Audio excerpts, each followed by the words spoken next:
स्थानिक स्वराज्य संस्थांच्या निवडणुकीपूर्वीच महायुतीत धुसफूस पाहायला मिळत आहे। राज्यातील अनेक जिल्ह्यांमध्ये निवडणुकांच्या पार्श्वभूमीवर युतीबाबत शिवसेनेत काहींचा विरोध पाहायला मिळत आहे। स्थानिक स्वराज्य संस्था आणि महानगरपालिका निवडणुकांच्या पार्श्वभूमीवर शिवसेनेकडून जिल्हा स्तरावरील आढावा बैठकांमधून हा विरोध प्रामुख्याने पाहायला मिळत आहे। बैठकांमध्ये भाजपकडून होणाऱ्या त्रासामुळे युतीबाबत सेनेतील नेत्यांमध्ये मतांतर पाहायला मिळत आहेत। अनेक ठिकाणी भाजप नेत्याकडून डिवचण्याचे प्रकार सुरू असल्याने शिवसैनिकांकडूनही स्वबळाचा नारा आता जोर धरू लागला आहे। जिल्हानिहाय बैठकांमधील अहवालानंतर युती संदर्भात निर्णय मुख्य नेत्यांच्या सूचनेनंतर होईल अशी माहिती सूत्रांनी दिली आहे। कोणकोणत्या जिल्ह्यामध्ये महायुतीत धुसफूस सुरू आहे? सध्या तरी राज्यातील एकूण 18 ठिकाणी महायुतीमध्ये निवडणूक न लढवण्याचे स्थानिक नेत्यांनी पक्षांच्या वरिष्ठ नेत्यांना स्पष्टपणे सुनावले आहे। त्यामध्ये ठाणे हा एकनाथ शिंदेंचा बालेकिल्ला असताना इथे मंत्री गणेश नाईक आणि संजय केळकर यांनी परस्पर स्वबळाचा नारा देत शिंदेंना डिवचले आहे। त्यावरून शिवसेनेच्या पदाधिकाऱ्यांमध्ये नाराजीचे वातावरण आहे। भाजप नेत्यांच्या या भूमिकेमुळे शिवसेना ही स्वबळाची तयारी सुरू करत आहे। नवी मुंबई महानगरपालिकेवर गणेश नाईक यांचे वर्चस्व आहे। मात्र शिंदेबाबत केलेल्या वक्तव्यावरून नवी मुंबईत भाजप विरुद्ध शिंदेंची शिवसेना यामधील संबंध टोकाचे ताणले गेलेले आहे। इथे दोन्ही पक्षांनी स्वतंत्र तयारी सुरू केली आहे। कल्याण डोंबिवली या महानगरपालिकेत गणपत गायकवाड यांनी केलेल्या गोळीबाराच्या घटनेनंतर भाजप आणि शिवसेनेतील संबंध टोकाचे ताणले गेलेत। अशातच भाजप प्रदेशाध्यक्षांकडून शिवसेनेविरोधात पावले उचलून प्रत्यक्ष प्रतिस्पर्धींना मदत केली जात असल्याचे बोलले जात आहे। तसेच इथेही भाजपकडून स्वबळाचा नारा दिला जात असल्याने इथेही युतीची शक्यता धुसर आहे। मीरा भाईंदर या महानगरपालिकेवर भाजपचे वर्चस्व आहे। त्यामुळे इथेही भाजपकडून शिंदेच्या शिवसेनेला झुकते माप दिले जात आहे। यातच यंदा महापालिकेची जबाबदारी मंत्री प्रताप सरनाईक यांच्यावर देण्यात आली आहे। इथेही भाजपकडून स्वबळाची तयारी सुरू केल्याने शिवसेनेकडूनही आता स्वतंत्र प्रयत्न सुरू केले आहेत।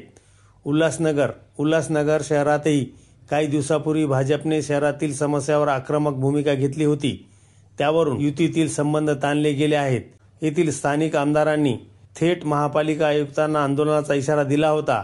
येथेही शिवसेनेची सत्ता होती, तर येथे खासदार डॉक्टर श्रीकांत शिंदे यांचा वर्चस्व आहे। यामुळे उल्हासनगर महापालिकेतही शिवसेना शिंदे गट स्वतंत्र लढण्याची तयारी करत आहे। अंबरनाथ शहरातील नागरी समस्यावरून भाजपने पालिका प्रशासनाला कोंडीत धरण्यास सुरुवात केली आहे। अभिजित करंजुले यांच्या माध्यमातून पालिका क्षेत्रातील पददिवे, रस्ते आणि इतर समस्यांवरून पालिकेला टाळे ठोकण्याचा इशारा देण्यात आलेला आहे।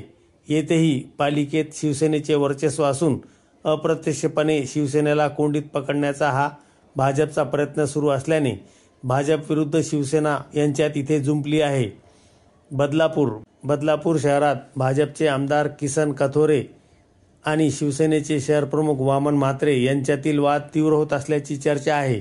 आमदार कथोरे यांनी थेट नगरपालिकेतील भ्रष्टाचार चव्हाट्यावर आणण्याचा इशाराच अधिकाऱ्यांना दिला आहे। चौकात पालिकेच्या गैरकारभाराचे पुरावे देणार असे सांगत कथोरे यांनी थेट पालिकेवर वर्चस्व असलेल्या शिवसेनेलाच येथे आव्हान दिले आहे। त्यामुळे शिवसेना आणि भाजप यांच्यामध्ये येथे सुद्धा बिनसल्याचे दिसत आहे। सांगलीत खानापूर तालुक्यातील शिवसेनेचे आमदार सुहास बाबर यांच्या विरोधात राष्ट्रवादीतून लढलेले वैभव पाटील यांना भाजपने प्रवेश दिल्याने शिवसेनेमध्ये नाराजी आहे। साताऱ्यात मंत्री शंभूराज देसाई यांच्या विरोधात लढलेले सत्यजित सिंह पाटणकर यांना भाजपने पक्षात प्रवेश दिला। कित्येक वर्ष या दोन घराण्यांचा संघर्ष सुरू असताना भाजपने प्रवेश दिल्याने शिवसेनेमध्ये नाराजी व्यक्त होत आहे। रायगड मंत्री भरत गोगावले यांच्या विरोधात उभाटाकडून विधानसभा लढवलेल्या स्नेहल जगताप यांना राष्ट्रवादीत प्रवेश दिल्याने शिवसेना विरुद्ध राष्ट्रवादी हा संघर्ष सुरू झाला आहे।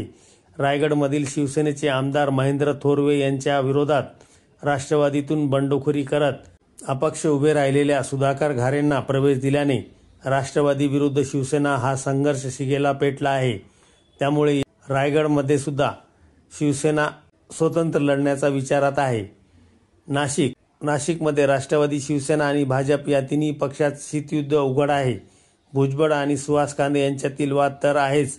याशिवाय भाजपकडून पालिकेत 100 पेक्षा जास्त जागा जिंकण्याचे लक्ष्य ठेवले जात असल्यामुळे शिवसेना, भाजप आणि राष्ट्रवादी अजित पवार हे स्वतंत्र लढण्याची तयारी करत आहेत. जळगाव शिवसेनेचे पाचोरा विधानसभेचे आमदार किशोरप्पा पाटील यांचे प्रतिस्पर्धी वैशाली सूर्यवंशी यांना भाजपमध्ये प्रवेश दिला. नुसता प्रवेश न देता निधी दिला जात असल्याने किशोरप्पांनी उघडपणे युती होणार नसल्याचे म्हटले आहे. भाजप आम्हाला संपवायला निघाला असल्याची भावनाही त्यांनी बोलून दाखवली. त्यामुळे जळगावमध्येही महायुतीमध्ये बिघाडी झाल्याचे दिसत आहे. धुळ्यात भाजपचे आमदार अमरीश पटेल यांची एकहाती सत्ता आहे. अशात शिंदे गटाची ताकद तेथेही फारशी नसल्याने शिवसेनेच्या पदाधिकाऱ्यांना योग्य ती वागणूक मिळत नसल्याने शिवसेनेच्या पदाधिकाऱ्यांमध्ये नाराजीचा सूर आहे.